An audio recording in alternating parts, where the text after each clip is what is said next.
Good evening, everybody. Welcome to the Bellevue City Council meeting for October 9th, 2023. Before we begin our business this evening, I want to acknowledge and strongly condemn the deadly attacks in Israel over the weekend as we mourn the devastating loss of life. The targeting of innocent civilians in these actions is unacceptable and horrific. Our hearts are with those who have family and ties to the area, many of whom are still waiting to hear word about the safety and security of their loved ones. We recognize that this conflict is rooted in years of struggle and that our community is connected to many different perspectives on the matter. And our hope is that in our community discourse, we will seek common ground and reject all forms of violence as a solution, and that our shared desire to avoid war and find a lasting peace will prevail for today and future generations. I know that there are vigils and gatherings planned in our area starting today, and I would ask that community members commit to demonstrating peacefully as they share their views and connections to the conflict. I also want you to know that our police department is actively monitoring events in our community and in many cases engage with organizers to be sure that the right of the public to peacefully protest is protected and that the people are safe when doing so. We wish for safe and peaceful demonstrations here in our region and a quick end to the fighting and loss of life overseas. Our thoughts are with everyone affected by this terrible tragedy. With that, we will do roll call. City Clerk. Thank you. Mayor Robinson? Here. Deputy Mayor Nordhaus? Here. Councilmember Barksdale? Here. Councilmember Lee? Here. Councilmember Robertson? Here. Councilmember Stokes? Here. And Councilmember Dodd? Here. Deputy Mayor, can you please lead us in the flag salute? My pleasure. Everybody rise, please. I pledge allegiance to the flag of the United States of America and to the republic for which it stands, one nation, under God, indivisible, with liberty and justice for all.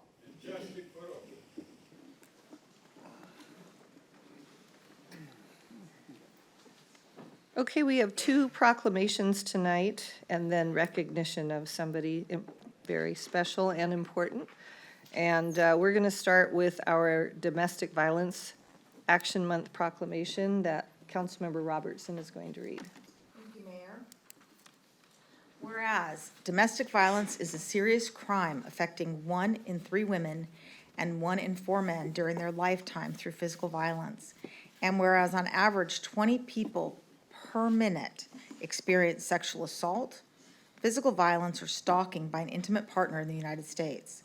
And whereas domestic violence offenses comprise nearly 47% of all crimes against persons in Washington state. And whereas domestic violence is widespread and has a devastating impact on survivors, children, families, and our community. And whereas domestic violence crosses all economic, racial, gender, educational, religious, and societal barriers and is sustained by indifference. And whereas historically underserved populations, including LGBTQ+ persons with disabilities, immigrants, racial and ethnic minorities, and indigenous people face some of the highest rates of domestic and sexual violence, along with additional barriers to safety and support. And whereas ending the cycle of this vicious crime requires the courage of survivors and the support of the larger community. And whereas education, prevention, and intervention efforts to end the cycle of domestic violence are imperative to not only protect survivors, but also to increase public awareness of the severity and extent of domestic violence and its far-reaching impacts. Now, therefore, on behalf of Lynn Robinson, Mayor of the City of Bellevue, and on behalf of its City Council, do hereby proclaim the month of October 2023 as Domestic Violence Action Month in Bellevue, and urge all residents to speak out against domestic violence and support local efforts to prevent and end domestic abuse in our communities. LifeWire is a local agency focused on domestic violence survivor support, from housing to legal advocacy to mental health therapy. We encourage survivors, their loved ones, and concerned people to learn more by calling the LifeWire helpline at 425-746-1940 or visiting www.lifewire.org. Signed, Lynn Robinson, Mayor. Thank you very much. And we have Chief Shirley and Deputy Chief Papachuk, and we have one of our officers here who I don't know the name, so you'll have to introduce for us. Thank you for being here. Yeah, actually, thank you, Mayor. I just want to let our detective introduce herself. She actually works the domestic violence cases, so she'll introduce herself and say a few words. Hi, good evening. I'm Jennifer Sweeney. I'm a detective, or domestic violence detective for our department. I want to say it's an honor and privilege to work with the victims and survivors of domestic violence. And I want to thank the council for taking the time to recognize that these people and its importance. Thank you. Thank you. Let's do a picture. All right.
Proclamation is Indigenous Peoples' Day proclamation, which is going to be accepted by Josh Gable, our Snoqualmie Tribal Treasurer, and it will be read by Councilmember Jeremy Barksdale. Thank you, Mayor. Whereas Indigenous people have lived in the Puget Sound region for time immemorial, and whereas as a community, we acknowledge the land we are on as the ancestral homelands of the Coast Salish people, the traditional home of all tribes and bands, including the Duwamish, Suquamish tribe, Muckleshoot Indian tribe, and Snoqualmie Indian tribe. And whereas Native communities and tribal nations throughout our country have endured centuries of displacement from these lands, assimilation, violence, and terror. And whereas we take this opportunity to express our deepest respect to the original caretakers of this land who continue to live here, persevere, and honor their heritage. And whereas Indigenous people have made and continue to make significant contributions to the region through science, technology, literature, the environment, the arts, and more. And whereas the City of Bellevue is committed to upholding the values of access, equity, inclusion, and opportunity for local and regional Native Americans, Alaska Natives, Native Hawaiians, and all Indigenous communities. Now, therefore, on behalf of Lynn Robinson, Mayor of the City of Bellevue, Washington, and on behalf of its City Council, do hereby proclaim October 9th, 2023 as Indigenous Peoples' Day in Bellevue and urge all residents to reflect on the history, contributions, and resilience of Indigenous people to the benefit of our communities. The city further reaffirms its ongoing commitment to building and strengthening relationships with our tribal neighbors as it strives to effectively serve everyone in our community. Okay, let's do a picture. Lots of pictures. Oh, I'm sorry. I'm sorry, I got caught up in it. I was so excited. Give our gratitude for today and for this space. As you alluded to, today I'm grateful for generations of ancestors who survived so that we may thrive. Today is opening space for awareness, for conversations, for knowledge, and for our people to continue the upward trajectory that we're on. So I thank you for today. The Snoqualmie people thank you for today. And we're looking forward to all the great things we can get done for the next 7 generations. Thank you. Thank you so much. Let's take our picture now. Thank you.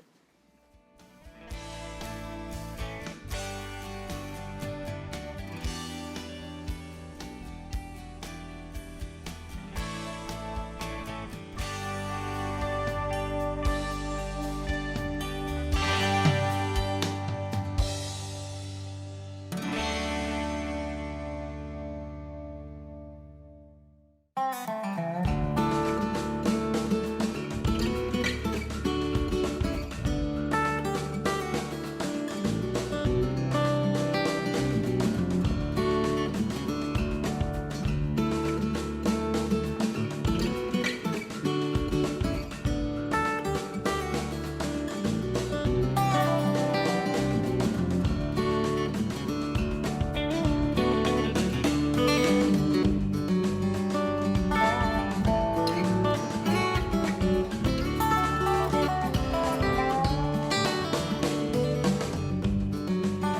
we have a recognition of somebody very important and special, and I'm going to ask the deputy mayor to lead that. Thank you, Mayor. I'm so glad that someone who's very connected to the Boy Scout community made me aware of this very special individual. So tonight, we're going to take a moment to celebrate a young man who brings a lot of honor and distinction to the city of Bellevue.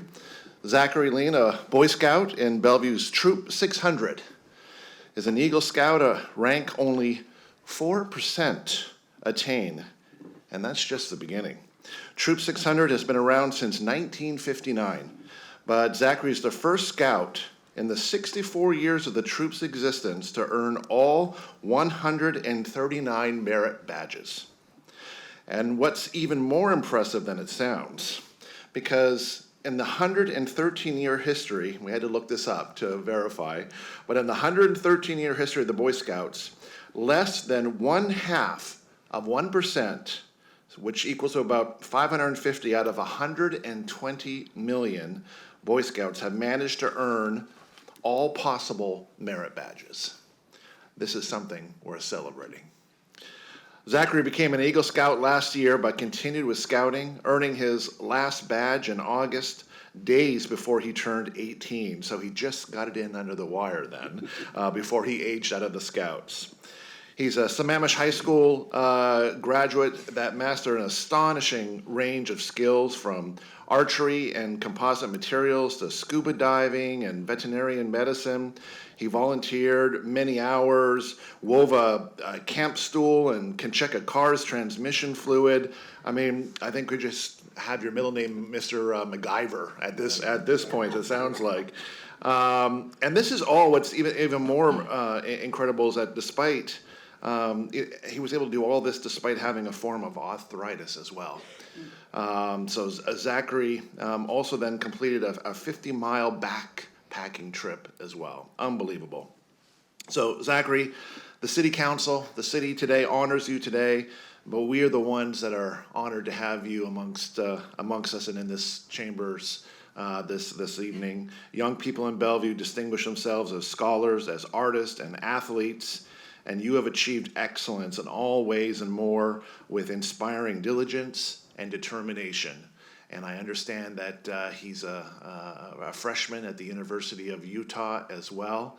And actually, I think we even have another Eagle Scout amongst us here on the council. Is that true, Councilmember Stokes? Did you want to mention something about your experience? Yeah, absolutely. Okay. Yeah, I didn't get all those badges, I have to admit. I didn't get close to that, but yes, I was a Boy Scout, Cub Scout, Boy Scout, and I suspect he's going to be an Explorer Scout. But it is quite an honor, and just brings back great memories to me. And I know that you, going forward, are going to have something that you'll never lose, and you've gained a lot of knowledge, and you're working with people and all. So congratulations to you. It's just amazing. I'm really proud of you. Zachary, would you like to say a few words? I'm going Or would to, you? Zachary, I'm going to tell you that my brother tried to be an Eagle Scout, and it was so hard, he quit halfway, and he became an astronaut instead. It's harder to be an Eagle Scout. That is good. Let's go ahead and invite Zachary up, and you may speak, and then we'll do pictures with your family, and then pictures with the whole troop, okay? That's a lot. Thank you, Mayor Robinson and Deputy Mayor Newenhouse for having me, and the rest of the City Council for having me here tonight. It's an honor to speak here in front of everyone. So, last August, as you said, I aged out of scouting after over 10 years in Scouts, starting from Cub Scouts back in elementary school. While I was in Scouts, I was able to reach the rank of Eagle and complete all 139 merit badges. now there's only 138 because they took one off. Oh, But so through all of these experiences, I was able to overcome a lot of my fears, learn so many new topics, and gain so many new interests. And from like basket weaving, scuba diving, and even hiking through 10,000 feet elevation for 50 miles. It was like even walking through swamps too. I've never like done something so physically challenging. Even biking 200 miles to Canada for my cycling merit badge. And all of these things, the hardest one was trying to skate backwards on one leg for the skating merit badge. good for you. And I sincerely thank every person who has helped me along the way, all of my merit badge counselors, my scout leaders in my troop, and my dad for pushing me and encouraging me all of the way.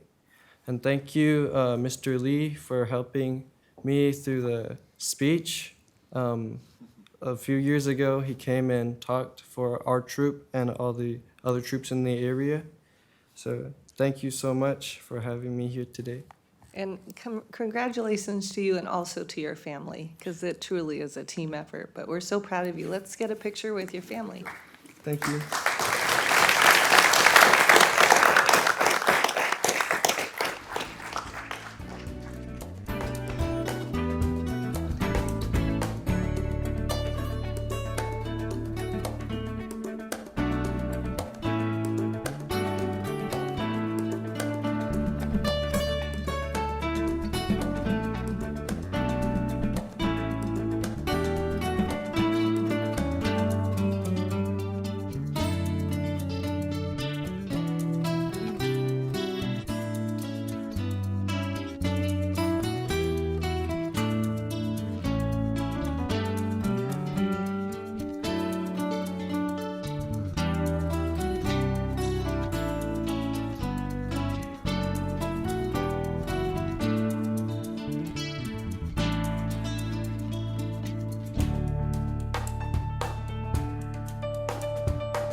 Okay, that was fun. Do I have a motion to approve the agenda? I move to approve the agenda. Second. All those in favor say aye. Aye. Any opposed? City Clerk, do we have anybody signed up for oral communications? Mayor, there are 8 pre-registered speakers this evening for oral communications. So before I start calling names, I just want to go over a few of the council's rules related to oral comms. First, oral communications is for a period of no more than 30 minutes, and each topic must relate to City of Bellevue government. Persons speaking to items on tonight's agenda will be called first, and if time remains, we will call others who are not speaking on items on tonight's agenda. Presiding officer, the mayor in this case, is authorized in each of those categories to give preference to those who have not spoken to council in the last 60 days or who are speaking to items that may come on the council's agenda within the next 60 days. Each speaker will be allowed 3 minutes to speak, and only 3 speakers will be allowed to speak to any one side of a particular topic. Finally, in addition, I want to mention that in compliance with Washington state campaign laws regarding the use of public facilities during elections, no speaker may support or oppose a ballot measure or support or oppose a candidate for election, which includes one's own campaign. Any speaker who begins discussing topics of this nature will be asked to stop. And with that, I will call our first speaker on the list, who is Nicole Myers.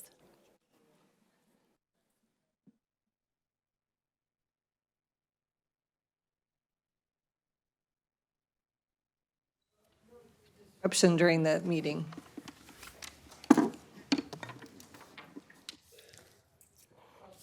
Hello, and thank you. At the most recent City Council meeting, the changes the Growth Management Planning Council is proposing for the countywide planning policies were discussed as idealistic but infeasible.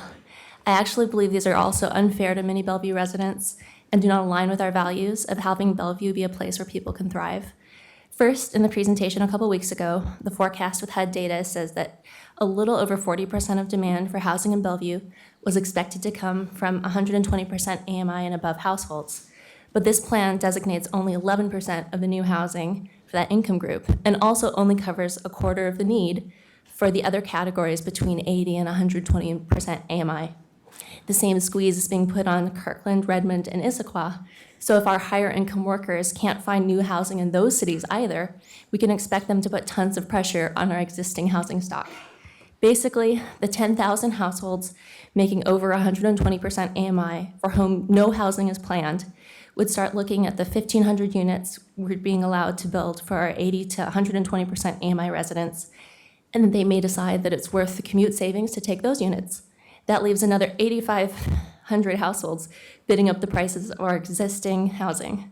Current renters, who would probably tell you that Bellevue is expensive as it is, will have a hard time holding on. The CPP amendment also reserves 18,000 housing units for people making 0 to 30% AMI. This exceeds those HUD data projections of demand in Bellevue by over 11,000 housing units. For a 2-person household, even working 20 hours a week each at Target would make them ineligible for their housing. What does our labor law enforcement look like when we suddenly have an enormous number of people trying to work under the table? Overall, it feels like a weird social engineering experiment intended to make us a high inequality community with people in the middle, either displaced or much more cost burdened by housing than they currently are. And then many of the new residents in affordable housing having to make sure their income doesn't get too high. The King County plan also puts a large number of permanent supportive housing units in places like Seattle and Bellevue. Seattle is supposed to quadruple their supply. So if you believe this plan, they would have one for every 18 existing households. We are being told to add one in Bellevue for every 10 existing households. I think there is a huge need for wraparound services for each of these, and I expect us to provide these to the high standards we have for Bellevue. It's daunting, however, to think about my family and 9 other households being responsible for caring for a person statistically. How does that work? The other concern I have is that this could get revised again upward on short notice. If we look at the Bellevue Comprehensive Plan proposals, it seems unlikely that we'll stay at the 35,000 new housing units that these numbers are based on. If we pick an alternative that has 65,000 or 95,000 housing units instead, will there be any additional? Okay, thank you. Thank you. The next speaker on our list is Joe Kunzler, who's joining us virtually. Mr. Kunzler, can you hear me? Yes, can you hear me? Yes, we can. Thank you. Your time begins now.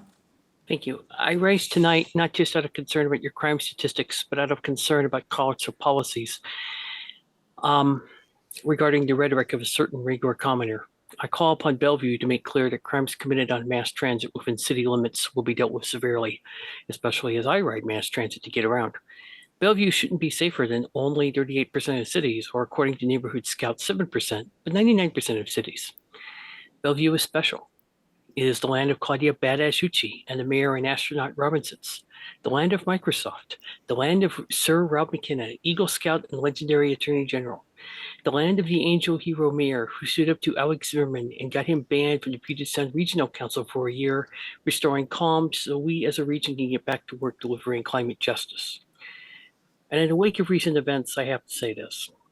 Real Jews don't hurl Nazi salutes, much less at noble citizens of America, such as the Bellevue City Council, standing up to Nazis and presiding over Miss USA World pageants. Real Jews consider CKO profanity and invoking the Holocaust in vain sinful. Real Jews don't hide their campaign finances. Real Jews stand up to hate. I quote Zelensky to you. Let everyone who sponsors terror feel the power of our wrath, and let everyone who needs help defending themselves against terror feel the power of our solidarity. We must all be able to promise our children that we will leave them a world not by bloodshed by evil, but by freedom guaranteed by law, end quote. So this holiday season, I will come to your council in person to properly honor the hero who saved the Puget Sound Regional Council, more beautiful than Miss World USA, and more angelic and flexible and strong than the Ukrainian ballerina. Wait for it. In the interim, God bless America, Slava Ukraini, and Israel Chai. Thank you for your public service. Thank you. The next speaker on our list is Alex Zimmerman.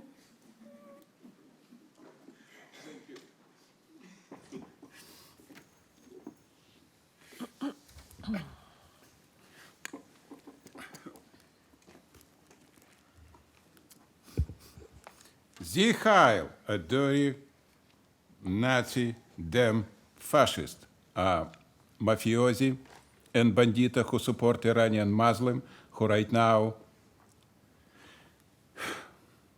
start a war in Middle East, will kill dozen and dozen thousand people.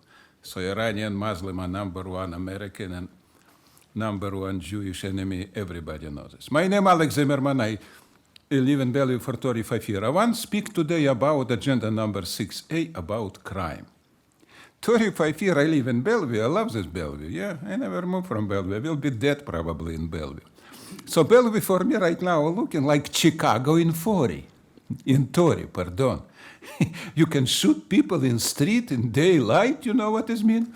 In shooting every day, I hear almost every week shooting, you know what this mean in my house? So I feel scared, you know what this mean? I try to understand what is going on. Who brings this nice, beautiful city to this situation when crime right now look like a nightmare? You did this for the last 20 years. It's exactly what's happened. I give you a couple statistics so you know about what is I'm talking right now. We have 10,000 ticket infraction per year, from $145,000 to $300,000. It's not good for insurance, it's not good for job, it's not good for family. We have 30,000 red light camera. 30,000 red light camera, and I speak about this 10 years ago, many times about this. It's absolutely idiotic situation because the reason for this, only racketeering. Make money from us. You understand what this means? In red light camera, 50% go to Arizona Corporation. I don't understand why you Bellevue citizen acting like a pure happy cow is sent 50% from this dozen and dozen $1 million red camera to Arizona Corporation, never to state, corporation.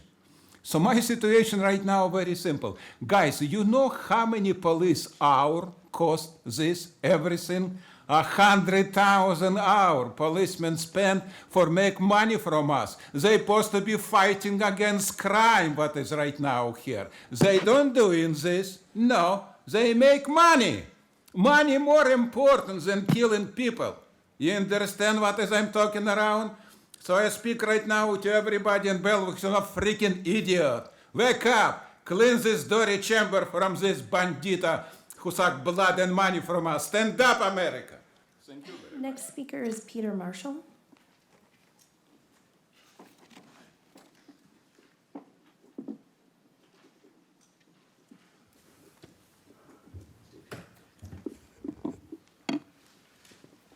Good evening, Mayor Robinson and city council members. My name is Peter Marshall. I'm a resident of Bellevue for about 45 years, and seems like several decades of that almost have been enjoying the resources and the trail system on Cougar Mountain provided by the county. And more recently, augmented by the city's addition of a wonderful trail up the Coal Creek, virtually all the way from the lake. If you cross a few obstacles to get to the trail, it's a wonderful system to meet up with the county's system. And at the particular location at I have been, for the last several years, a member of the steering committee on the Save Coal Creek program, campaign, I guess. This evening, I'm trying to fill in for our chairperson, Sally Lawrence, who's out of town. But to speak a little bit about the recent decision, it's no surprise for you to hear that we were disappointed with the hearing examiner's conclusion I think on October 4th, to deny our appeal of the proposed development of 35 houses on the site that actually connects Cougar Mountain Park and Coal Creek Trail. We are still considering the legal possibilities, how to respond to that, but I don't know if there will be any further legal steps for us to take at this point. The hearing examiner's denial of our appeal is regrettable, but it's offset by the King County announcement of a grant of $9.27 million, as I understand it, of conservation futures money to Bellevue for purchasing the site of the proposed Isola development. And we hope that an agreement can be worked out, mutual satisfaction of the city and the owner, and working with those who can help to facilitate that process.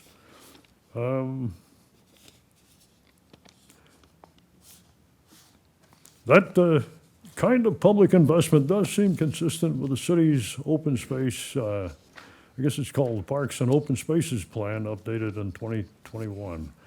And it gives a high priority to open space acquisition. And if we can, if our group can help pursue that, we'll be glad to help. Thank you very much. Expired. The next speaker is Sue Mercer.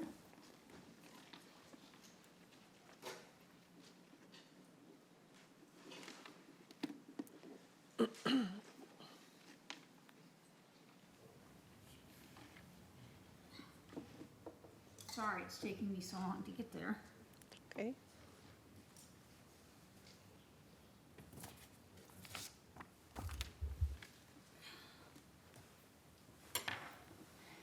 Good evening.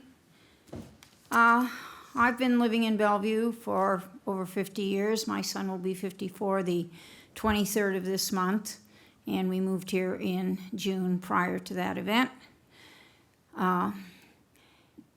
I have quite a few concerns, and of course, affordable housing is one of them. And I'm questioning the Bellevue City Council, why do we not have some tiny house communities already? These are transitional, and I think we probably have some schools that have been enclosed that the parking lots could be used. You know, I assume most people are familiar with the tiny house concept. There's a central cooking facility and bathrooms and all that, and up to 4 people can live in a tiny home. And there are already 270 of them that have been built, and this shirt with Mount Si on it would be, I recently participated in building one of these. These are transitional housing. People are only supposed to stay for 6 months. I know we've got some new stuff, but it's not going to be ready for another year. I know we've built something near where I live, which is a good thing. And I want to compliment the street department for filling most of the potholes. And I got a communication today that I haven't had time to get back to Mr. Chin. The pothole on Southeast 16th near 153rd is still there. But he said it's on somebody's agenda. So hopefully when I get back from Jamaica, I won't find that pothole. The other issue is domestic violence, and St. Andrew's Lutheran Church has a group called Nitwits, and this is going to be a washcloth for domestic violence. We make them out of 100% cotton, and this is the only one that I've added a fringe that isn't cotton, but most of them are 100% cotton, and the washcloths you get at the store have polyester in them, so these are even better. And I'm not sure why the domestic violence asks for handmade, but I think maybe it makes people feel that somebody cares about them when they get something that is particularly made. So keep up the good work while I'm gone. I'm going to see if I can't visit you from Jamaica, but the Wi-Fi down there is unreliable, and I'm all over the place, so it's hard to stay up. Because I get up at 4:30 in the morning.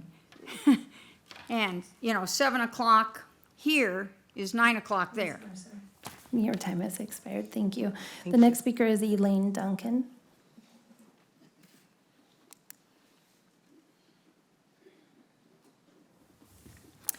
Good evening. I am an active supporter and a member of Save Coal Creek, and I echo what the previous speaker said and want to add a few words of encouragement. To take advantage of the county's generous conservation futures funds, the city must come up with a 25% match. We believe that last year's park levy will raise $12 million for a year for acquisition and capital improvements, and that these funds are an appropriate source for the city's match. Bellevue has led the way in park planning for many, many years. In his book, A Miracle in Downtown Bellevue, Lee Springate, the longtime Bellevue Parks Director, explains how Bellevue park planning changed in the 1970s, developing a signature urban park in its central core in the model of New York Central Park, but also recognizing growing environmental awareness and the importance of connecting major parks via trails, pathways, and green spaces, such as the Lake Hills Greenbelt. Back then, many people thought it would be too ambitious and too costly, but now we are all thankful that Bellevue's courage and foresight prevailed.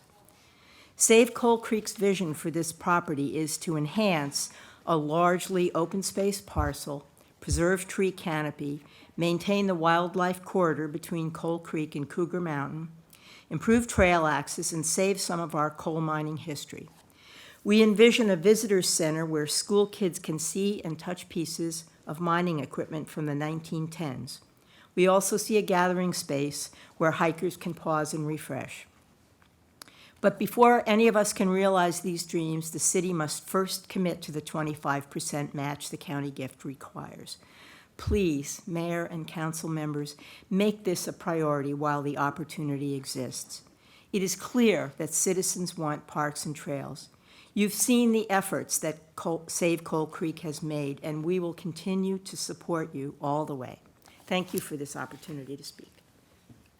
Thank you. The next speaker is Don Marsh.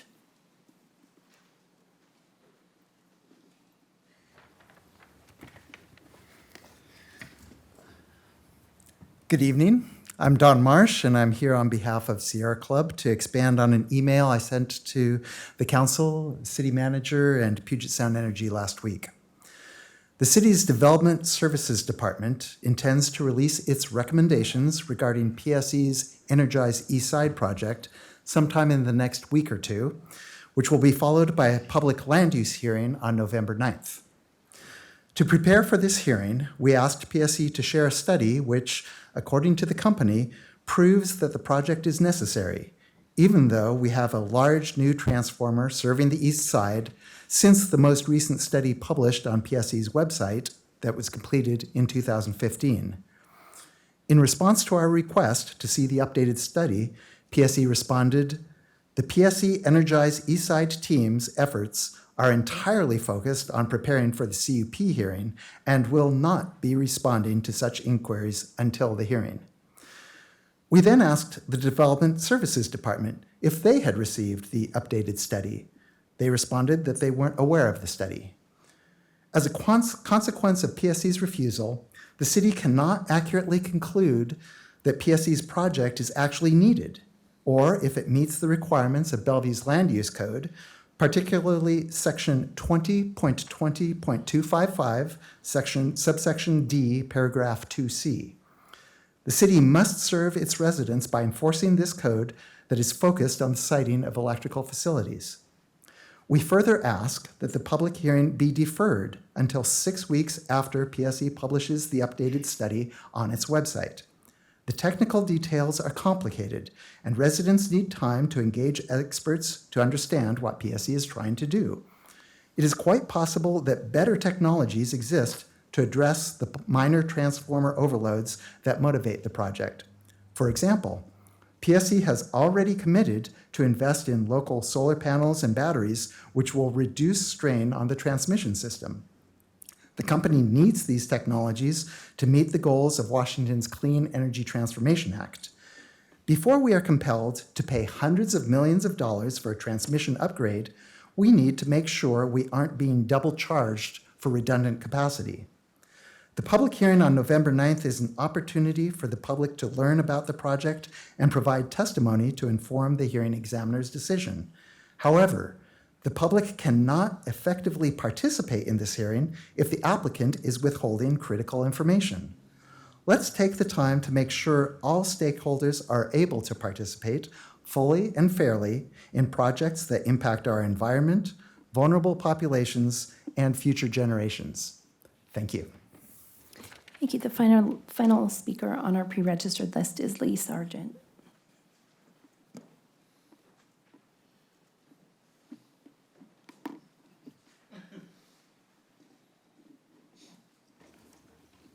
My name is Lee Sargent, and you've seen me before. And I am here not because I'm a member of Sierra Club, but because I've read the documents on what the Sierra Club has to offer. And I have to say, I'm impressed with what they presented, and I hope that you are too, because you'll be given those too shortly. But the issue is, why are we doing what we're going to do? And who is it going to affect? Basically, when they looked through and they did a study, and in the map that they provided, they showed that the heat sink areas that this particular removal of trees will take care of is actually one of the lower income areas and the most diverse. So what are we doing? They're already getting 10 degrees more heat than the other places in Bellevue. And now we're going to allow them to get even more because we're going to cut down the trees that are going to protect them from that. There is also the issues that the IRA provides money to help to provide for environmentally sound and less impactful procedures, and they need to be investigated. It could save them actually money in doing it. I think it's very good for us to look farther and ask more, because we don't want it in quick if it's going to be dirty. Thank you. Thank you. We do still have time for one additional speaker, so at this point I'd ask if there's anyone joining us in council chambers who would like to speak or online, please raise your hand. And Ms. Johnston, I see your hand.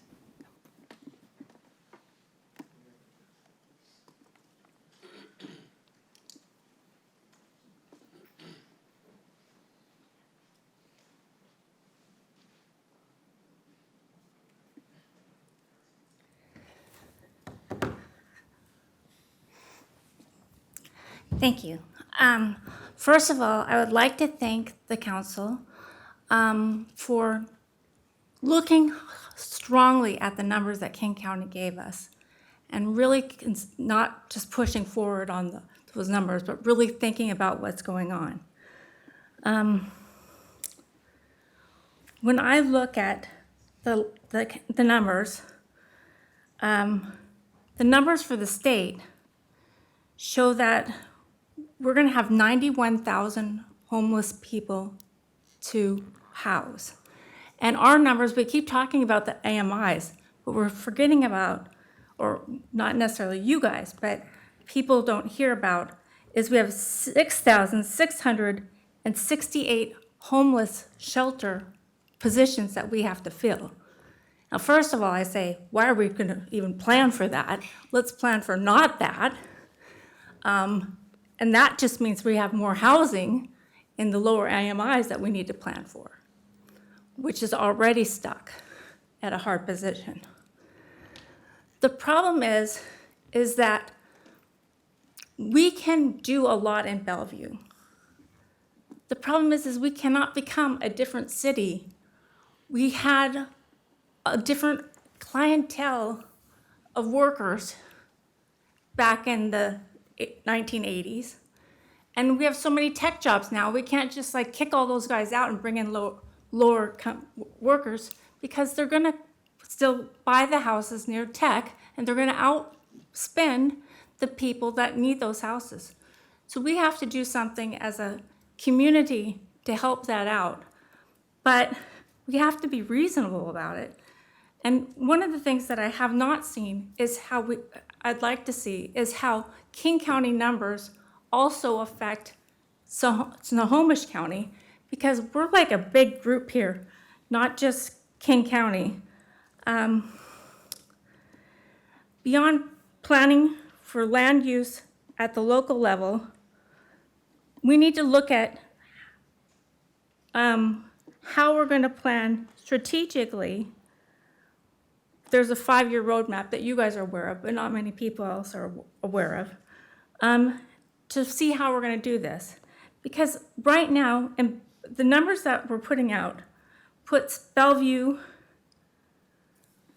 more than the state of Missouri or the state of Virginia or Arkansas, Mississippi, and Alabama combined.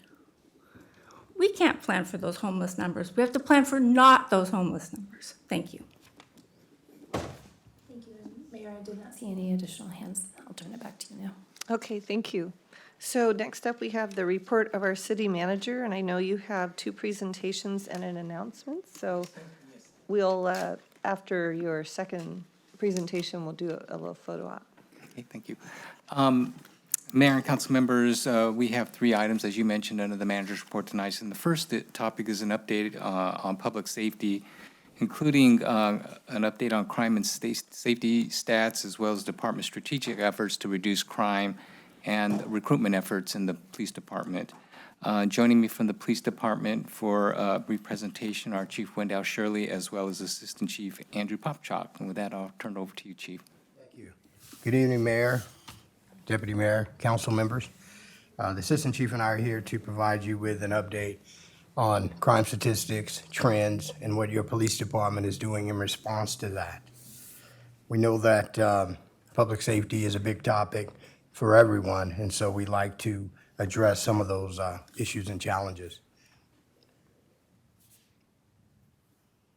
Waiting on our PowerPoint. There we go.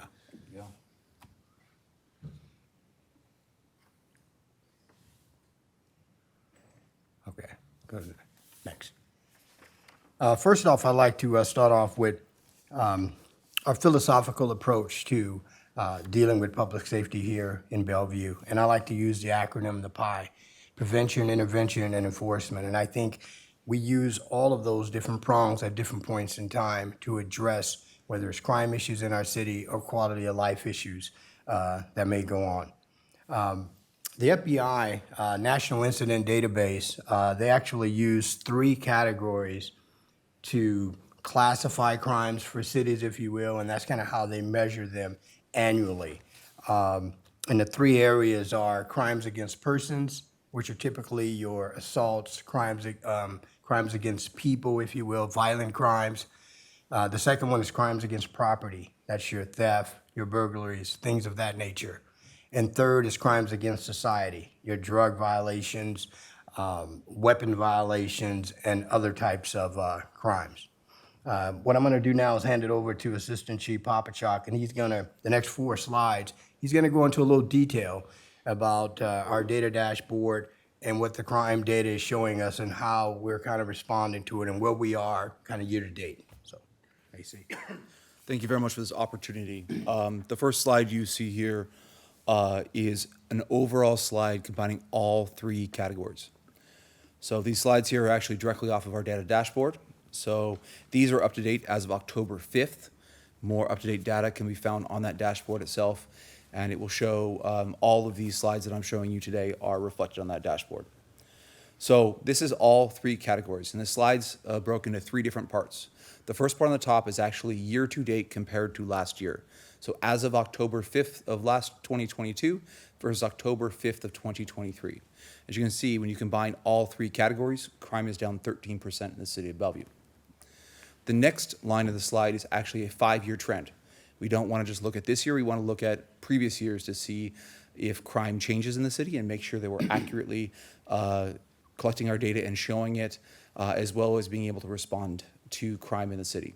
The bottom is actually an 18-month representation per month, a little approximate 18 months, looking back per month of what that crime rate actually is for all Group A crimes. And it shows you that line and trend of where crime is going in the city. And as you can see, month over month, you're seeing a few little ticks up and down, but you're seeing a steady decline in crime from 18 months ago to today. And overall, for Part A crimes, if you look year to date, that's over 6,000 is the number there. So we're seeing 866 Group A crimes less this year than we saw last year. So I'm going to break it even farther down, and that's into crimes against persons, which is that first category, which is detailed at the bottom as far as what that goes into that crime itself. And you can see we're at about 27 less crimes. We're down 3% in person crimes. And if you look at that 5-year trend, last year it was high, but again, we're down this year in this area. And you can see the 18-month trend of where you're seeing some months going up, some months going down, but you're not above average in this. It's maintaining almost a relatively flat trend. But if you look at the last few months, we're seeing a steady downturn since May with this category, which we like the direction that it's going at this point in time. The next thing is crimes against property. And this we've actually seen a very good trend. We're down 15%. Again, this is a much larger number looking at as far as how many crimes, property crimes are committed. As you can see, last year it was 5,522 crimes, and we're down to 4,696. And that's a drop of 826 criminal acts less in 2023 than 2022. And you can see that in 2020 through 2022, our overall crimes, but property crimes were up. It was lower in 2019, but again, in 2023, in that 18-month trend, we're dropping significantly. And if you can see, compared to last year, about 18 months ago, we're down 183 crimes per month less now than we saw 18 months ago. So that's a crime trend we like to see, which is it's going down. And we are working to continue that, and the chief will talk a little about that, of what we're doing to try to continue that trend to reduce that property crime amount. The last category that we are going to talk about today is crimes against society. So a piece of this is if you look between 2020 and 2021, you'll see a very big difference. If you look at crimes against society, it includes drug violations. The Blake decision was February of 2021, and that's why you saw a significant difference between those numbers and why you saw that drop. But again, we're looking at a very, very small sample size when you look at this number, and that's where the 18-month trend is kind of all over the place because we're only talking a difference of 13 crimes. So because month to month can change, it makes that much harder to track. So you can see you can go from 2 to 17 in a month, and it shows a significant difference. But we're down 10% in that category as well. So these are all those areas that we are making sure that we're tracking. And like I said before, we put these up on our dashboard so that the public can see what's going inside of their city. I actually want to break it down even further and talk about specific crimes of interest to the community. And these are crimes that we looked at that have a large sample size, but also there's one of those that doesn't have a very large size because we want to make sure we're pointing it out. So these are areas where we saw that we are up or we're down.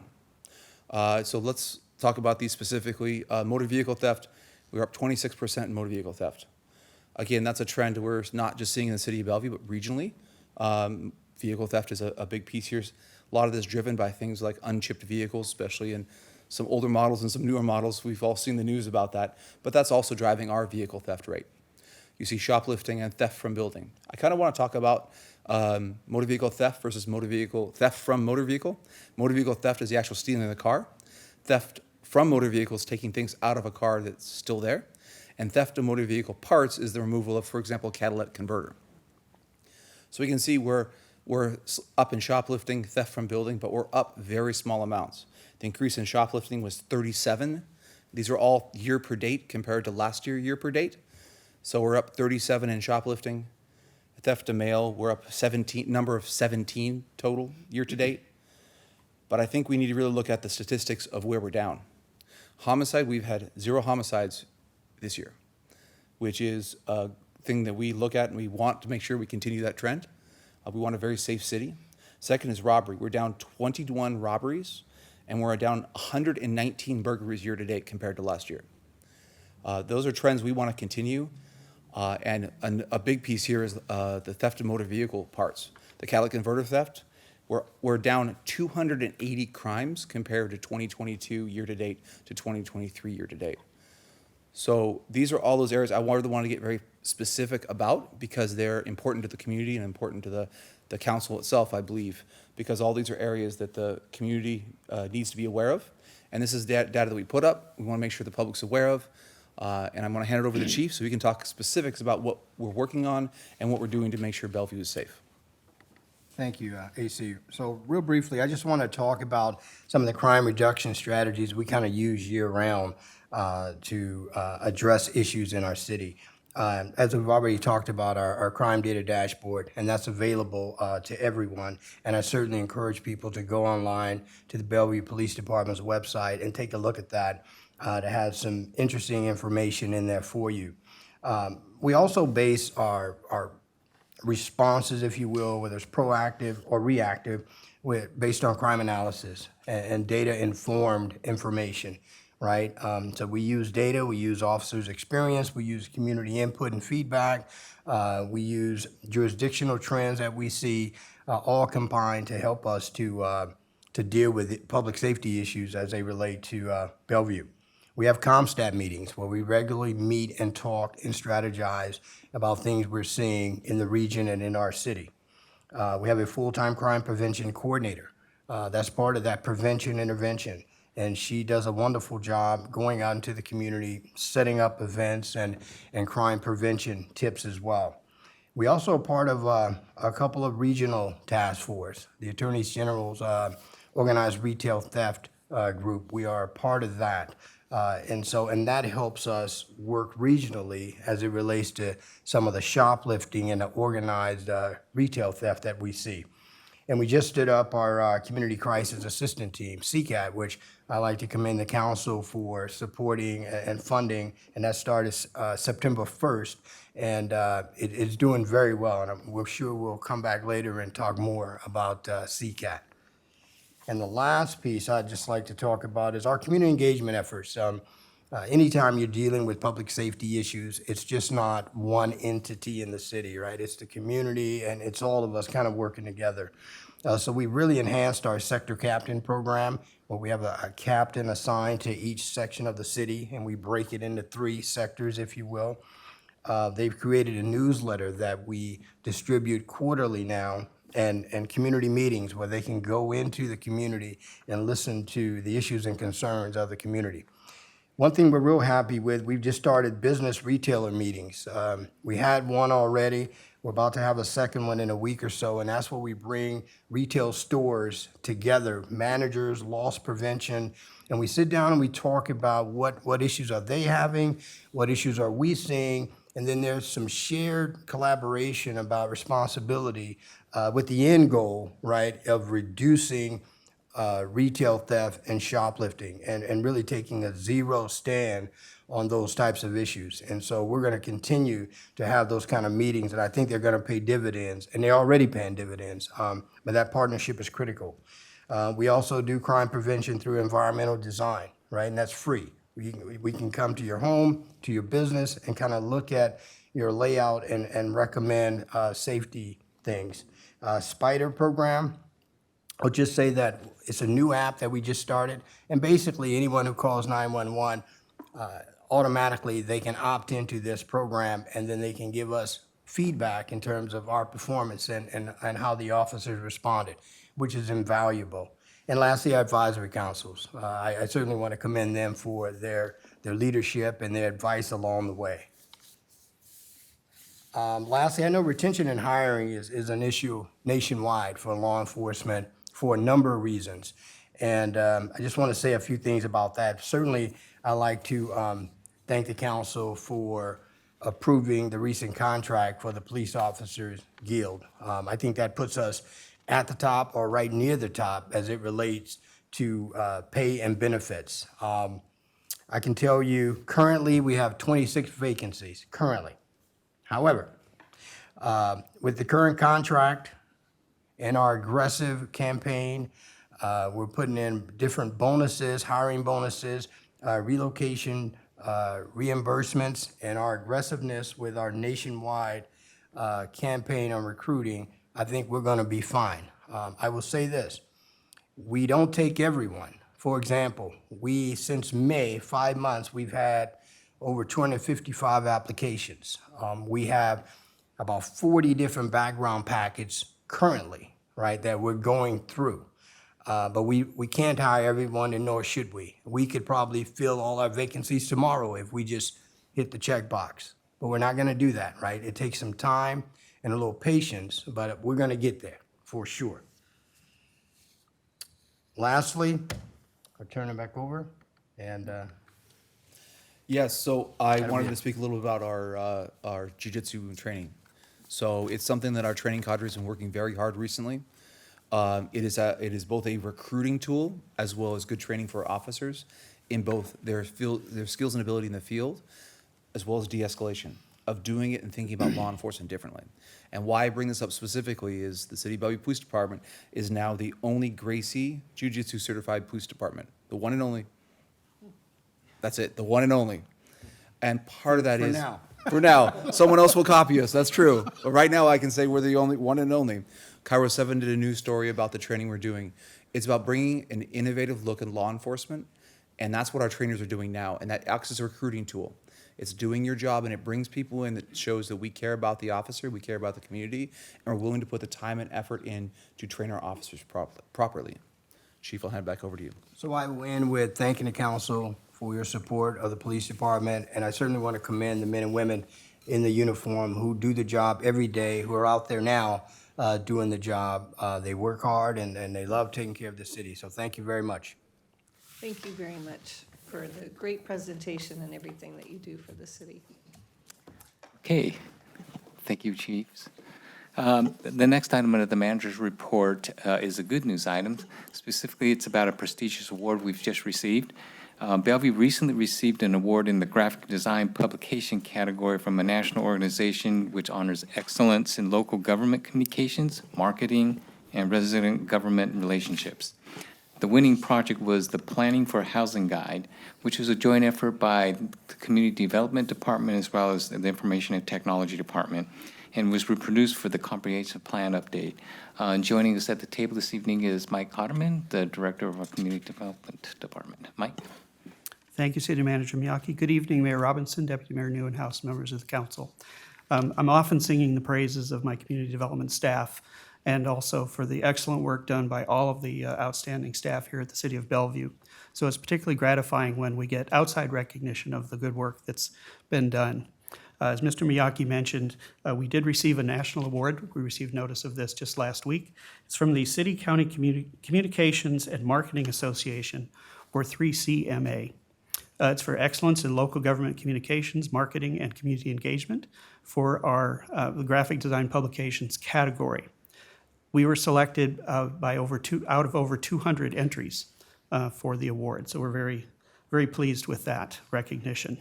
You can see a picture of the award there. I'll go back to that for a second. And I think the mayor has that up there. So this was for our Planning for Housing Guide. Was created, as Mr. Miyake mentioned, for the comprehensive plan work that's being done. We sent out made over 400 copies available in print and on the website. And the mayor is holding up a copy, which you all have. And I hope you'll share that with other folks and help them understand all the complexities of housing and how important that is to our comprehensive plan effort. So this was a collaboration of two departments, one city effort between community development and our information technology department. Saber Schneider, the director of that department, was going to be here with me this evening. Unfortunately, she is ill and sends her regrets, but is also very proud of the work that's been done by her staff as part of this. So just a few of the comments that we received from the judges, that a great example for other communities to use, superb illustrations, and an excellent job communicating a complicated topic. And we all know that housing is a very complicated topic, so we thought that was particularly gratifying to hear that. And I want to recognize the team that was involved in this. We have Tara Johnson, who's our comprehensive planning manager, Brooke Broad, who is our community engagement lead, Dr. Kate Nessie, who is our senior planner in our comprehensive planning team, and Bryce Williams-Tuggles, also from our comprehensive team, who's our demographer. And also recognition this evening for Christine Music in our information technology department. She is the senior visual and graphic designer for that department and was instrumental in putting together the graphics part of this, which was a big part of the reason we got the award. And then also a couple of our consultants that worked on this from MIG Consulting, Aaron Ishiak and Kim Donahue. And we have some of those folks here tonight. So I think Tara, Brooke, and Christine are here this evening. And I'd like to recognize them and thank them for their great work and for this award. Great. Let's have everybody come and we'll do a picture.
Tonight, I wanted to let the council and the viewing public know that my plans to retire effective December 1st of this year. After serving the city for 33 years, I think it's just time to take a break and to also pursue just other interests and to spend times with my family. You know, I've been truly blessed with the opportunity to watch the city grow from a bedroom community to a major retail center, and to become a city with 16 highly sought-after diverse neighborhoods in here. I've also had the pleasure of working with some truly exceptional leaders in the city, council members past and present, community leaders, city leadership team, former city managers, as well as staff. So between now and December 1st, I hope to cross paths with each one of you and give you my personal thanks and share some stories before I say goodbye on December 1st. And with that, I'll turn it back to you, Mayor. Oh, Brad. Congratulations. Terrific career. We're not prepared to respond yet because this is shocking to all of us, but so thank you for the incredible work that you've done for our city. Okay. We're going to go into an executive session for about 20 minutes, and we're going to discuss a personnel matter. So if you'd like to wait for us, we'll be back in 20 minutes.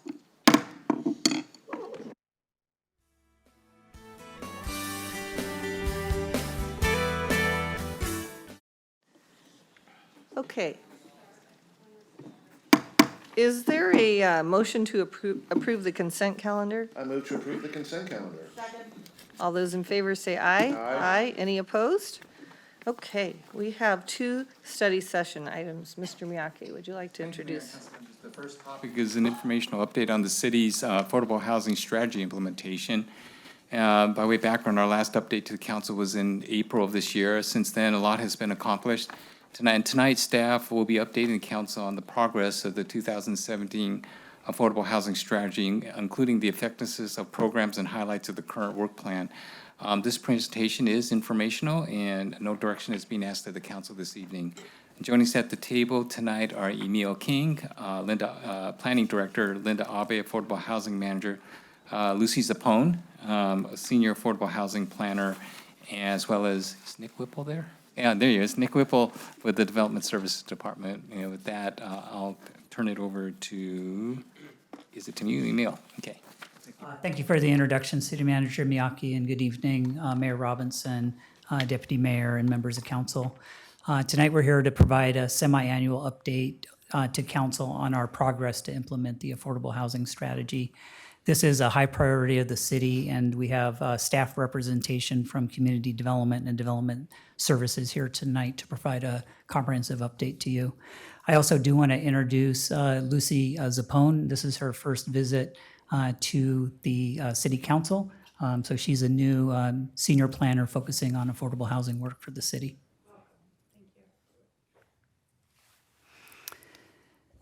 Tonight's presentation is for information only. We will have some time at the end for questions or comments following our staff remarks. The agenda tonight is very straightforward. We're going to first provide an overview of the affordable housing strategy, and then we'll go methodically through some highlights of the different actions and ongoing programs that we're using at the city. So a little bit on the background of the affordable housing strategy. In 2017, there was a really important milestone that the City Council adopted, this 10-year implementation plan. It was something that involved a lot of technical work, a very complex stakeholder engagement process that involved many in our community, both residents and from the stakeholder development community, and then ultimately adoption by council in middle of 2017. It did, as you know, have a 10-year goal of 2,500 units over that 10-year period. It also included 21 different actions that council directed staff to look to implement over that 10-year period. The city is on track to exceed that target, so we have good news to present tonight that right now we have a little over 2,300 units that have either been built or preserved in the city. And we're on track with the development pipeline of over 1,000 units to hit around 3,300 units once this development pipeline fills out over the next few years. As context, we do have about 5,000 total units in the city right now that have some type of covenant or protection on them to keep the rents affordable. And in addition to that, we have about another 5,000 units that are referred to as naturally occurring affordable housing. So these are typically older units in apartment buildings that do rent at affordable rates without needing to have a formal covenant on them. They do often lend themselves to preservation opportunities as we kind of look for things to do in the future. I also do want to just note the Affordable housing next right work was a big lift that the council gave direction on just in the past year and a half or so. The affordable housing strategy did have 21 actions in it, and we were getting to the end of implementing all of those actions. So the affordable housing strategy did need some additional work to do, thus the next right work, and you'll be hearing more from Nick about the work that we're doing on that front. So we'll start to go through some of the recent and ongoing affordable housing work for council.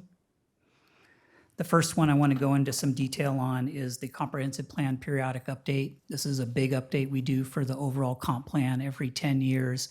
And this update really is focused on housing equity and sustainability. And housing is getting most of the public attention as we kind of go through the stakeholder process and look at different land use alternatives. We're looking at adding capacity in our growth areas such as Wilburton, downtown, and Belle Red.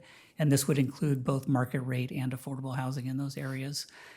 We're also, as we wrap up the final environmental impact statement, or FEIS, we're looking at some facets of affordable housing that the council wanted some more information on. So we're looking at things like mandatory versus voluntary provisions for affordable housing, and we're also looking at things like a fee in lieu or deed in lieu as some of the ideas that are going to guide the ultimate growth strategy for the city and the land use code that we want to do down the road. Another significant body of work that we're doing in the final environmental impact statement is looking at some recent House bills. So House Bill 1220 talked about the range of housing needs and also led us to do a racially disparate impacts analysis. House Bill 1110 is the one focused on increasing middle housing. So we're doing the technical work to understand what that's going to mean for the city of Bellevue as we seek to comply with that state guidance. And then the third one there is House Bill 1337, and that relates to additional provisions guided by some state rules about accessory dwelling units across the city of Bellevue and other cities of our size. I also want to note that the 2022 Bellevue Housing Needs Assessment is providing a lot of great information for us regarding what types of income levels we need to plan for at the city level. So using our best judgment on the income levels, also the needs of seniors in the city, the need for family size units and for ownership units, and having an increased amount of those. I also just want to note that in spring of 2024, we are going to be providing some time with the city council to look at updating our affordable housing strategy. As we continue to talk about that 2017 target, we acknowledge that target is an old target now, and we do want to use the council's best judgment to update that affordable housing target. We'll be looking at things like the city needs that we identified in the Bellevue Needs Assessment, looking at interim periods, so likely a 5-year, 10-year target number, and then things like the AMI levels, owner versus rental, the size of units, and the distribution of affordable housing across the city.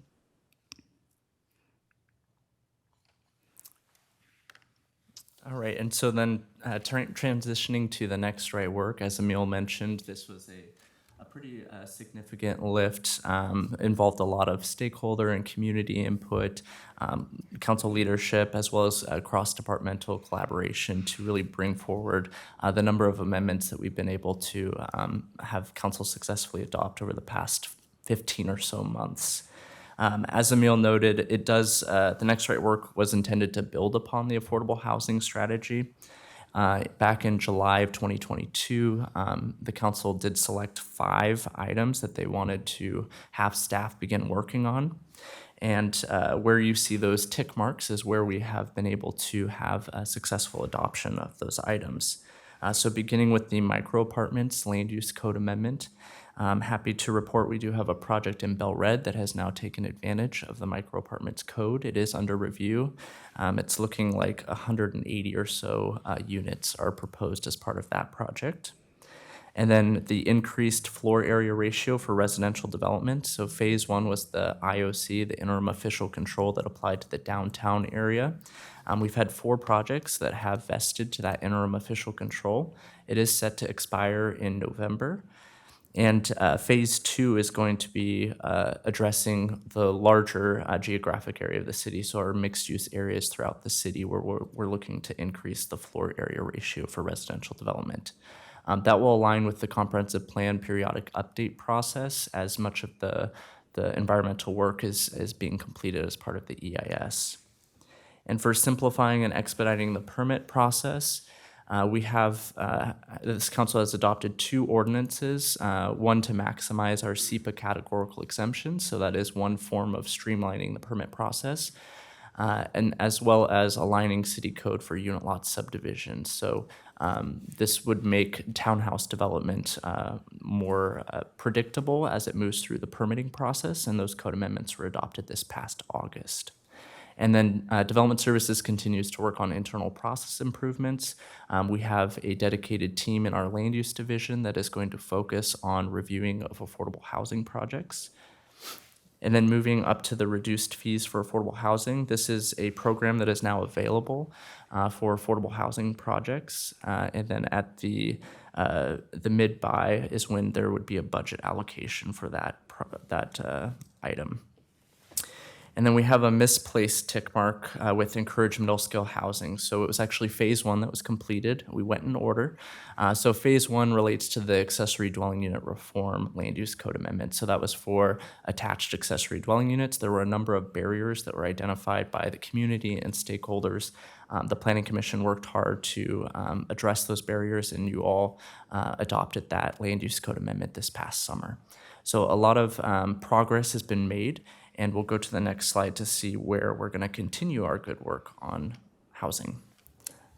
So Nick and I will share the review of this calendar here as we kind of look out over the next year or so for affordable housing work. So I want to start with the comprehensive plan update and the final environmental impact statement that accompanies both that, Wilburton, and the Bell Red Look Forward.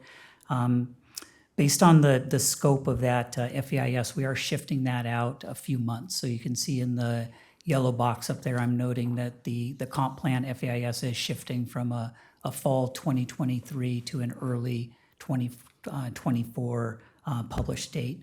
The primary reasons are to look at those state bills that I talked about, the middle housing, the ADU bill, as well as House Bill 1220.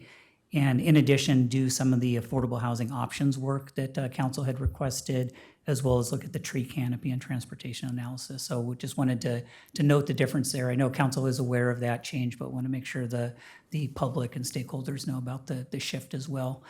The second one I wanted to note is for the Wilburton vision implementation, we are shifting the policy document, which is the comprehensive plan, from a target of December that we had to actually adopt that to June. So it's really contingent on getting the FEIS done to then adopt the Wilburton policy plan. We are not moving the targeted adoption date of the Wilburton Land Use Code Amendment. So that is still the original date of June of 2024. So in effect, any property owners out in Wilburton will still be able to look at options for their property and potentially submit permits in that same time frame as originally talked about. And then the last one I do want to highlight is the overall comp plan. So that's all the elements in the comp plan, as well as any adjustments to separate plans other than Wilburton. We're going from May out to September of 2024. And we don't see any big pitfalls of this. We think it's a good time to allow a little bit more community engagement on this significant plan update. And we're still well in advance of the state deadline of December 2024 for King County cities to adopt their overall comp plan. And so continuing down the list, the downtown interim official control extension. So this is put in here, but council will have a choice on October or later this month. We'll be bringing forward the interim official control, and you all will have a choice whether you wish to extend that for an additional 6 months. If that were the case, then the blue boxes will indicate where that would extend to, which is May of 2024. And for the increased floor area ratio for residential development in our mixed-use areas, this is going to follow the comprehensive plan timeline. So it would We would have policies adopted in September, and we would be looking to advance recommendations on a code with eventual adoption in either Q1 or Q2 of 2025. And then the same timeline for encouraging middle-scale housing. That will also include the implementation of House Bill 1110, which is that middle housing bill, as well as House Bill 1337, which relates to accessory dwelling units, and in particular, detached accessory dwelling units, which was not covered by the ADU reform, Luca. I will turn this over to Linda. So for the remainder of the presentation, we will be going over some of the ongoing projects, the good news part of the presentation. So first up is the Multifamily Tax Exemption Program, MFTE for short. This program provides market rate multifamily developers with a 12-year tax exemption in exchange for providing 20% affordable units in new apartment projects. And since the program was updated in 2021, we're seeing a lot of use of the program. But we do want to remember that these units will only be affordable for the 12 years that the developer is receiving the exemption. So we don't see this as solving the affordable housing, but it is helping us get more affordable housing units available in a faster timeline. Since last April's semi-annual update, we've got one new potential MFT project in downtown that we added to the pipeline. And some other good news is that two of the projects that were actually in our pipeline will get their certificate of occupancy towards the end of the year. So beginning in early 2024, we'll probably have another 119 units to add to our affordable housing stock. And then also I wanted to remind council that we are still looking at the amendment to the MFTE program to align it with the recently adopted micro unit LUCA that Nick went over, and we'll be presenting that to council before the end of the year. Is it this one? Yeah. Next up is the Housing Stability Program. So council approved in June $6.8 million in housing stability funds for 3 projects. One was the LifeWire and the Plymouth Crossing Permanent Supportive Housing Project that each received funding for operations, maintenance, and services. And the Bridge Housing received $6 million of capital funding for the Spring District 120th Street project. So it's great to see that the program is being used and being used for both operations and capital. So in the summer, we issued the RFPE for the 2023 Housing Stability Program. We received, I think, 3 applications, of which we are currently reviewing with Arch, and we'll be reviewing for the next couple of months, and then by the end of the year, we'll have a recommendation and present that to council beginning of 2024.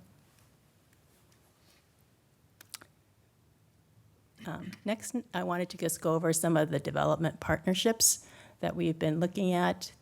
This Spring District, the OMFE site, is a project that is adjacent to the, I guess I should say, Operations Maintenance Facility.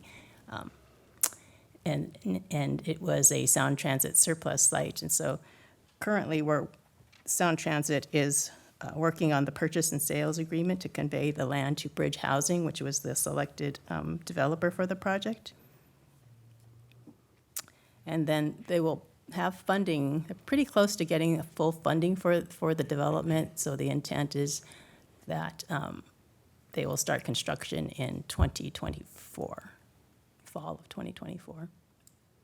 The other project that staff has been working on is the 130th Station Kelly site.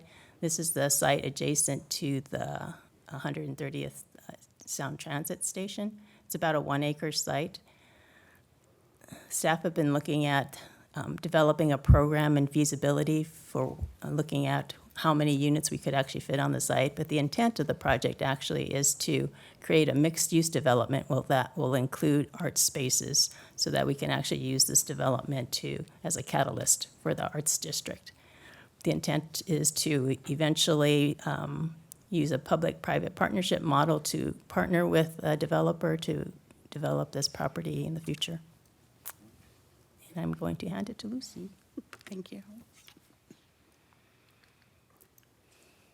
So I'll be talking about the C1 Phase 2.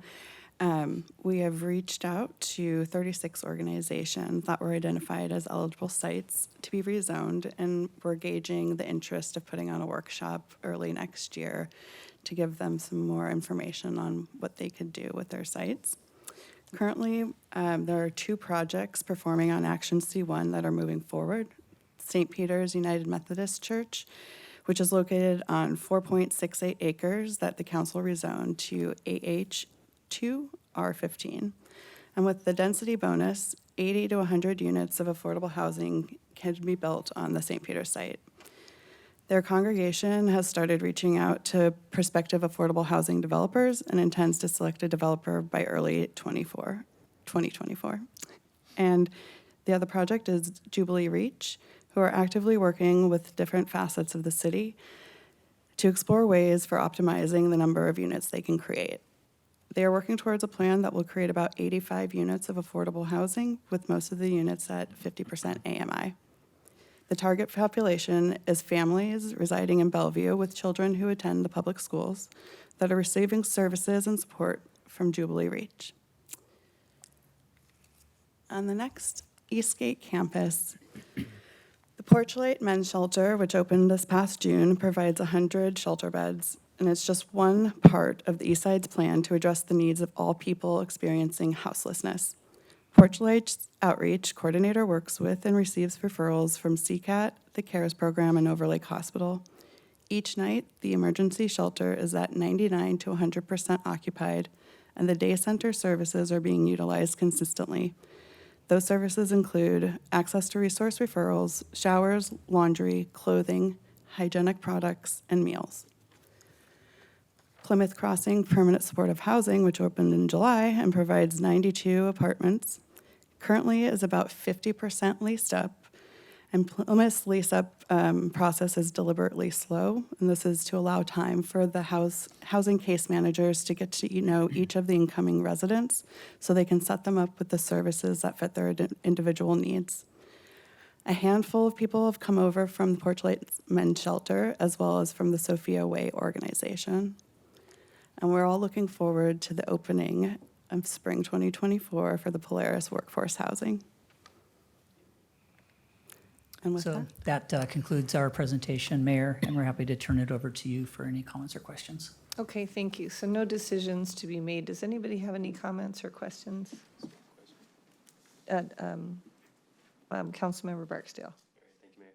Thanks for the presentation. Quick question about the plan. So is the intention to create a new plan based on the needs assessment and the research that was required from the House bill, and then, or is it to sort of extend this plan? Like, I just trying to get a sense of what the next steps are for the affordable housing strategy. Yeah, as far as the 2017 Affordable Housing Strategy, most of those actions have been accomplished or started with a path towards being accomplished. So what we're going to want to be doing once we get to adoption of the new policy plan, so the comprehensive plan in September of next year, is go back and look at what actions might populate a new strategy. So we've done a lot of good work on that already. So when we were doing the Next Right work, there was a lot of new ideas that were brought forward. The council prioritized the top 14 of those that were then contemplated for what could move forward. There's also likely going to be some new things that come up at the policy level during the Planning Commission and Council's work on the comprehensive plan. Okay, so that will happen after the comp plan update then, is what I'm hearing? Okay. Yes. All right, thank you. So I just want to thank you and staff. I want to thank the city manager, our community partners, and my fellow council members for all the incredible work that we've done so far on this. Worked so quickly to implement so many different tools, and it started with the affordable housing plan that when Councilmember Stokes was mayor. So this is an incredible amount of work that's been done in a short amount of time, but we still have a lot to do. So Thank you. Okay, Councilmember Song. Yes, thank you. Welcome, Lucy. I'm excited too. I just had some thoughts. So first of all, you asked about on the graph, on the IOC extension. I'm really glad that you have that because I think it's since we do have a couple of projects, 4 projects you said that are taking advantage of that. I'm glad that we're going to bring that one back for us to consider extending. And love the fact that we have dedicated staff for affordable housing in development services and waiting on the adoption of the comp plan to have more engagement. I think this is a really important decision. On the MFTE, as we look at kind of the housing and where we are at, I appreciate hearing that it is only 12 years. So as we map things out, once those drop off in the 12 years, if we can't actually find ways for that to continue, then our numbers are actually not growing. So I think it would be good to always have that in mind as we're tracking our numbers. Love the fact that we're looking at 5 to 10 year targets in the affordable housing. So we're not just saying, hey, in the next 20 years, we need to have something. So I appreciate that. The C1 sites, the fact that we actually have several others that are interested in that and having some workshops, because I do think that more religious properties are interested, but they really don't understand how to get started. And ways that on the housing stability program to even find more developers that are interested.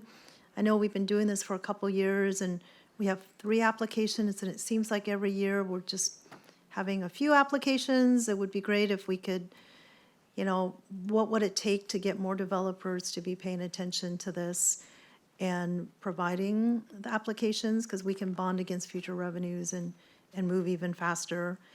And then lastly, you had the spring of 2024 that we're looking at updating our affordable housing targets. I guess the part I'm trying to understand is, was it last week, 2 weeks ago, where we talked about the the GMPC and the housing targets and what the income levels are of that? So I'm still trying to understand how what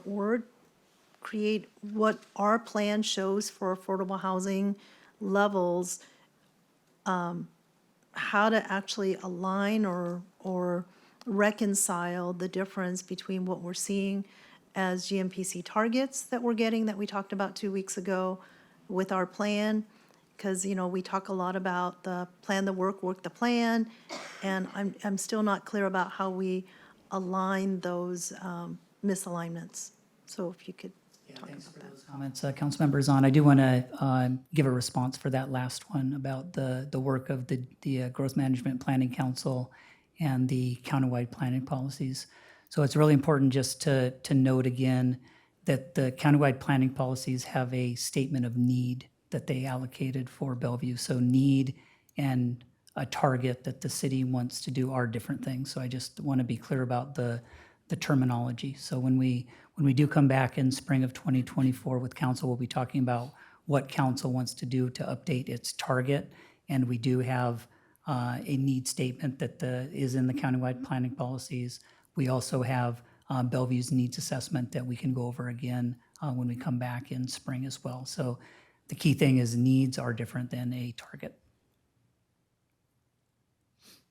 It just creates a lot of confusion. So I do think we need to have more of a conversation about that. We could say it's terminology, but for the community, what does that really mean from a practical nature? And then I guess my other comments were just comments, but I would like to understand on that housing stability program, what are some strategies and thoughts for how we bring more housing developers into the fray or interested in looking at us? So actually, we did have like 4 applicants or potential applicants come and meet with us to talk about the program, but they just weren't ready yet to actually apply for the funding. So part of it is matching up the timing for these developments with when the RFP is released. Thank you. Councilmember Stokes. Yeah, thank you. On screen, okay. Thank you. I wanted to set out something more in terms of form, but I really, really like the way this is put together. And, you know, the overall approach really sets that up great. The target metrics are great, policy impact and fiscal impact. You look at that and you know where we're going on it. What I wanted to say was that, you know, what we're doing tonight is one of the things I really envisioned back in 2016-17 and developing the affordable housing strategy in conjunction with now Mayor Robinson and council adopted, that we would continue to update targets and how we go about making it happen. And it's just excellent work that's being done on this right now, and I'm really pleased with that. I think we're going forward, and this is one, I think we're, council, staff, the community are all we all together on how we're going to go forward. So having this plan and a plan that we implement is really good. But keep up the good work, because you really have done a good job in showing how we transform, how we're doing things different, and how we tie it in. So excellent work. Thank you. Thank you. Okay, thank you very much. So we'll move on to, sure. I want really to compliment the staff for being able to meet our initial target of 2,500, and now we're exceeding it. So we come up with real good tools to do it very effectively. And I think because of the council, you know, obviously giving you very clear directions. But I think I want to follow, however, on Councilmember Janet Zhang's last question to you about needs and target. In a way, I can hear from King County what the targets are, and the need is not quite clear. I think that's what we hear from the public as well. We heard from the beginning of tonight's, the communication by the individuals. Are we looking at needs of the city, or are we looking at the needs which the county assigned to us? So I think that's unclear. You know, it's got a lot of information here. We've gone through this for a number of years, so it's really hard to decide, which is the original first housing needs we're looking at, the target, and now it's evolved. So it needs update, that's important. We need to be making sure, however, we're looking at the right target, right needs, and that the citizen will have to work with us, and we as the council, and then work with you. What kind of tool do we need to get to that target? So I think that's still not quite clear in a lot of people's mind. What is the data? What's the need that Bellevue have we gotten? I don't think it's very clearly articulated. So there's confusion that we're just taking the county's target assigned to us. We have to be clear to the public, to us, what are we looking at? Are we looking at the city's needs, and we decide what target we have to shoot for, or the county's target for us to implement? I think that needs to be clear. There's still confusion in a lot of people's mind. Do you see that? Yeah. Yeah. Thanks for the feedback. Yeah. Councilmember Lee, we'll take that into consideration at the staff level, and I know we'll be coming back to talk more about the countywide planning policies, I believe in November, so we'll take that to heart and see if we can clarify need versus target. Thank you. Any other comments or questions? Okay, all right, thank you so much. So we'll move on to our next study session item, Mr. Miyake. Thank you, Mayor and Councilmember. The last topic on your study session this evening is informational review of the proposed timeline for the mid-biennium budget update. Joining us this evening at the table for that update are John Risha, who are Director, and Evan Phillips, Budget Manager from Finance and Asset Management Department. With that, I'm going to go ahead and hand it over to you, John.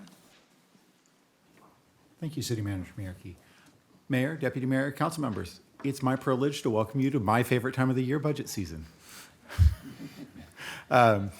As we're about to step into our mid-biennium budget, for those who are new to watching this, mid-biennium budgets are mostly a technical adjustment process during the middle of a two-year budget period. Evan's here today to speak with you about our timeline, give you a little bit of information to get you prepared, and then we'll be back next week to actually get into it in earnest. With that, Evan? All righty. This calendar represents the next major dates that we have for the mid-buy. This calendar should look familiar to you. This is the same calendar that we've done for the last few cycles. We're here tonight, October 9th, for this calendar overview, but next week we will be back to provide an overview of the entire mid-buy adjustments. Again, as John was mentioning, most of these are of technical nature, personnel adjustments, adjustments for inflation, and alike. We'll also be providing a general fund overview and some forecasts for our other funds as well, but the entire package will be presented next Monday night. Following next Monday night, on October 23rd, we will have the development services folks come down, and they will provide an update on the services and fees as well as the school impact fees that get passed through the city of Bellevue. Then there is November 13th, where we will have the public hearing as required by state law, and then we will follow up with any council asks, any follow-up questions you may have about the mid-buy. And on November 13th, after the public hearing, we will be asking for direction to approve the mid-buy adjustments and the ordinances and resolutions on November 20th. November 20th is the last council date before King County's November 30th property tax deadline, so we do need to make sure that we at least pass the property tax ordinance and bank capacity resolution by November 20th, unless we all want to reconvene on a special meeting, which I assume we don't want to do that after Thanksgiving.